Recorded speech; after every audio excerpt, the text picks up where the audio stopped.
Indian arts academy के YouTube channel में। मैं अनुराग वर्मा आज आपके बीच क्लास 12 का समाजशास्त्र का पहला लेसन जो है भारतीय समाज का एक परिचय, यह आज हम आपको बताएंगे। यह जो चैप्टर है समाजशास्त्र का जो बुक है, ये संपूर्ण बुक का अध्ययन लेसन बाय लेसन मैं आपको जितना भी क्वेश्चन होगा वो मैं आपको बताऊंगा। साथ ही साथ इसमें कोई भी किताबी लैंग्वेज नहीं होगा। जो भी लैंग्वेज होगा वह जनसाधारण की भाषा, अर्थात जो हम लोग जो भाषा बोलते हैं उसी भाषा पर रिलेटिव रहेगा। क्योंकि प्राचीन समाज में कोई शुद्ध भाषा का वर्णन नहीं किया गया था। उस समय जो भी भाषा थी वह जनसाधारण की भाषा है। यह समाजशास्त्र जो है हर सब्जेक्ट से अलग है।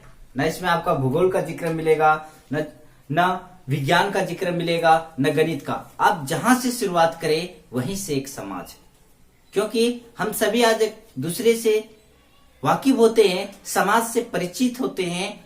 उसी को देखते हुए आज मैं आपके बीच क्लास 12 का पहला लेसन जो है भारतीय समाज का एक परिचय, उसका कुछ क्वेश्चन है वह मैं आपको बताऊंगा। तो सबसे पहला क्वेश्चन है, समाज किसे कहते हैं?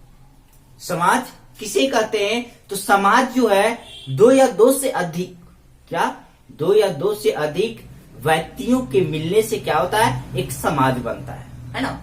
और समाजशास्त्र आगे क्वेश्चन है, समाजशास्त्र किसे कहते हैं? तो उन व्यक्तियों के बारे में अध्ययन करना। जैसे हम बोले यहाँ कि दो या दो से अधिक व्यक्तियों के मिलने से एक समाज बनता है, तो उन व्यक्तियों का क्या क्या पाया जाता है? पहनावा ओढ़ावा, खान पान, रहन सहन, तौर तरीका, वेशभूषा, है ना, धार्मिक क्रियाकलाप आदि। ये सभी चीजों के बारे में अध्ययन करना ही समाजशास्त्र कहलाता है। नेक्स्ट क्वेश्चन आता है, पीढ़ी अंतराल क्या है? तो पीढ़ी अंतराल में यहाँ दो पॉइंट आपको देखना पड़ेगा, एक युवा वर्ग और एक वृद्धा वर्ग। ये दोनों वर्ग के बीच जो अंतराल देखने को मिलता है उसी को पीढ़ी अंतराल के नाम से जानते हैं। जैसे एग्जाम्पल के तौर पर हम लोग देखते हैं, एग्जाम्पल है कि वृद्धा लोगों का कहना था कि हमारा प्राचीन समाज ही अच्छा था। प्राचीन समाज में हम लोग सभी एक दूसरे से मिलजुल कर रहते थे, है ना। साथ ही साथ हम लोग का जो पहनावा ओढ़ावा था वो साधारण था। लेकिन युवा वर्ग का कहना है कि आज का ही हमारा समाज अच्छा है, क्योंकि आज हम लोग सभी अलग अलग रहते हैं लेकिन हमारे बीच आर्थिक समस्या नहीं आती है। इस मुद्दे को लेकर दोनों के बीच जो मनमुटाव होता है उसी को हम लोग युवा या पीढ़ी अंतराल के नाम से जानते हैं। नेक्स्ट क्वेश्चन आता है आपके बीच, उपनिवेशवाद किसे कहते हैं? उपनिवेशवाद दो शब्दों से मिलकर बना है, उप जोड़ निवेश। उप मतलब दूसरे, निवेश मतलब बसना। जैसे भारत क्या था, एक उपनिवेश था। किसका? अंग्रेजों का। अंग्रेज यहां आए और यहीं के लोगों के साथ शोषण करना शुरू कर दिए, यहीं रहना शुरू कर दिए और यहीं के धन संपदा का शोषण करना शुरू कर दिए। उसको भी हम उपनिवेशवाद के नाम से कहते हैं। नेक्स्ट यह भी कह सकते हैं कि उपनिवेशवाद एक शक्तिशाली राष्ट्र किसी कमजोर राष्ट्र के ऊपर आक्रमण करके उनकी आर्थिक शोषण करे, उसे भी हम उपनिवेशवाद के नाम से जानते हैं। अगर एक लाइन में कहे तो एक बड़ी मछली छोटी मछली को खा जाती है, इसको भी उपनिवेशवाद के नाम से जानते हैं। ठीक है। नेक्स्ट आता है क्वेश्चन, राष्ट्रवाद किसे कहते हैं? जब उपनिवेशवाद के द्वारा भारतीयों का शोषण दिन प्रतिदिन बढ़ता गया तब भारतीय लोगों में एक यहां अंधविश्वास था, जाति प्रथा का, जिसके कारण सभी लोग एकजुट नहीं हो पा रहे थे। लेकिन जब अत्याचार बढ़ता गया, शोषण उपनिवेशवाद के द्वारा लोगों का दिन प्रतिदिन बढ़ता गया, तब जाकर लोगों को यह समझ में आई कि अगर हम इसी प्रकार आपस में अलग रहेंगे, हमारे बीच मनमुटाव रहेगा, तो हमारा देश कभी आजाद नहीं हो पाएगा। हम दिन प्रतिदिन और भी गुलामों की जंजीर में जकड़े चले जाएंगे, ना कि उससे निकल पाएंगे। तब भारतीय लोग सभी जाति धर्म को भूलकर एकजुट हुए, गले से गले मिलकर राष्ट्र के प्रति एक सोच आया और एक उद्देश्य रहा। तब जाकर आज हमारे भारत को क्या मिली? आजादी मिली। उसी को हम राष्ट्रवाद के नाम से जानते हैं। सभी लोगों के अंदर एक विचार, राष्ट्र के प्रति सोच, कर्तव्य आया, तब जाकर भारत को आज क्या मिली? आजादी मिली। इसी को हम लोग राष्ट्रवाद के नाम से जानते हैं। नेक्स्ट इसी में आता है कि कब राष्ट्रवाद कब उत्पन्न होती है। राष्ट्रवाद की भावना कब उत्पन्न होती है? जब कोई शक्तिशाली देश किसी कमजोर देश पर आक्रमण करता है और उसका दिन प्रतिदिन शोषण करते चला जाता है, तब जाकर लोगों को जब सहन शक्ति बाहर हो जाती है, तब जाकर क्या होता है? राष्ट्रवाद का उदय होता है। नेक्स्ट क्वेश्चन आता है आपके बीच, ग्रामीण समुदाय और ग्रामीण समाज और नगरीय समाज क्या है?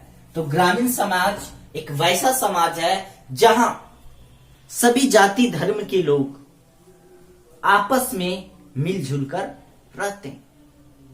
नगरीय समुदाय वैसे समुदाय है जहां लोग अलग अलग मिलजुल कर अलग अलग रहते हैं, उसे हम नगरीय समुदाय के नाम से जानते हैं। ग्रामीण समुदाय में एकता पाई जाती है। अंतर भी पूछेगा आपको आगे। तो ग्रामीण समुदाय एक लघु समुदाय है। इसमें आपस में एक दूसरे के बीच एकता पाई जाती है, एक दूसरे के सुख दुख में साथ देते हैं, है ना।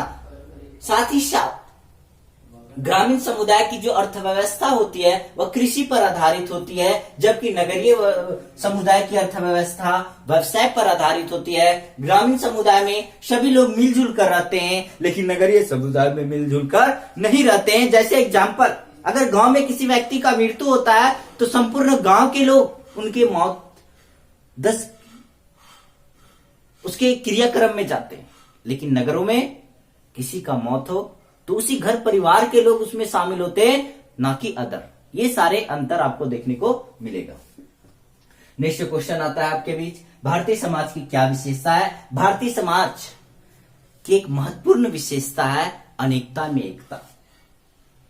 अनेकता में एकता, अंधविश्वास, रूढ़िवादिता, छुआछूत, जाति व्यवस्था, वर्ण व्यवस्था, धार्मिक सहनशीलता, ये भारतीय सभ्यता की, भारतीय समाज की महत्वपूर्ण विशेषता है। क्या क्या बोला? अनेकता में एकता, धार्मिक सहनशीलता, है ना, जाति व्यवस्था, वर्ण व्यवस्था, रूढ़िवादिता, अंधविश्वास, छुआछूत आदि, ये सभी क्या है? भारतीय संविधान की, भारतीय समाज की विशेषता है। नेक्स्ट क्वेश्चन आता है, भारतीय समाज से हमें क्या सीखने को मिलता है? तो आज हमारे भारतीय समाज से हमें बहुत कुछ सीखने को मिलता है। दोस्तों, आप सभी लोग जानते होंगे कि आज हम सभी जिस मुकाम तक पहुंचे हैं उनमें हमें समाज का बहुत बड़ा योगदान है, क्योंकि अगर आज समाज ना होता तो हम एक दूसरे को इज्जत करना ना सीखते, बड़ों का सम्मान करना नहीं सीखते, छोटों से प्रेम करना नहीं सीखते, धार्मिक सहनशीलता की भावना ना सीखते, साथ ही साथ सच वचन बोलना ना सीखते,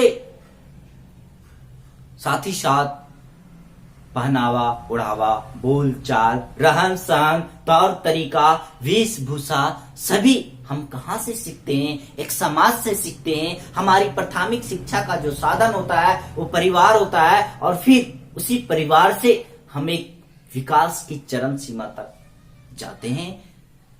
तो ये सारे चीज हमें समाज से सीखने को मिलता है। नेक्स्ट क्वेश्चन आता है कि भारतीय